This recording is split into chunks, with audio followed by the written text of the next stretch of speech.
people, and welcome to Insight with Pape Masa. And today I bring to you what we all have used on social media, different social media platforms for different reasons. And this is the hashtag.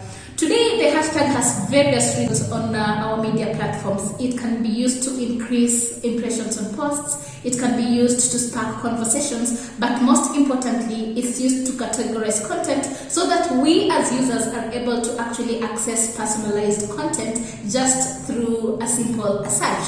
But what is interesting to note is that the hashtag wasn't what it is today. Before the internet days, the name of the hashtag depended on which country one comes from. The Canadians and the Americans called it the pound sign, or rather the number sign, while the Irish people and the Britons called it the hash. And it was first used in programmer culture, and they simply called it the hash. So what happened is it was first used, like the first non-use of the hashtag was used on what we call the Internet Relay Chat, that is the IRC, where it was used to actually label groups and topics that were available on the network, and it was used to actually categorize similar messages and content which were grouped together so as to make it easier to find any information that users were looking for. So how did the hashtag get itself to Twitter? So what happened is that we have somebody called Chris Messina. Chris Messina was a tech product designer who was running his own internet consulting company at the time. So Messina and his friends were using Twitter at the time, and they could see that people were complaining that they were seeing a lot of irrelevant content. And so Messina seized that opportunity and decided to find a solution to the problem. And so what he did, he thought of how they use the hashtag on the IRC, that is the Internet Relay Chat, and decided to try that on Twitter. That was in October 23rd, 2007, and that is why he first unleashed the hashtag on Twitter. It didn't pick up at the time because he was being dismissed a lot of times whenever he tried to pitch the idea, and some people actually considered the whole idea as being nerdy. So he continued using the hashtag on personal media platforms.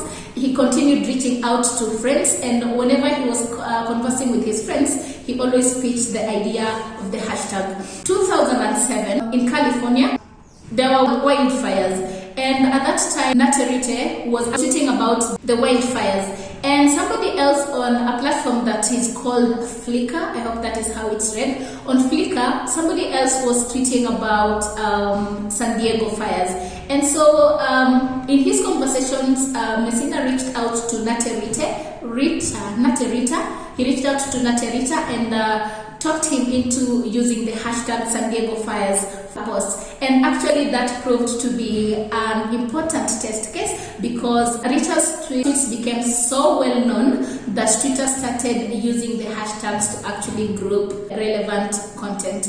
And in the year 2009, Twitter finally embraced the hashtags and introduced the search tool so that users could only see who else is using a particular hashtag. Later on in the following year, they introduced the section on trending topics. It displays the most popular hashtags at a given time. Henceforth, the hashtag was adopted by other platforms and became part of the internet lexicon, and currently is actually indispensable.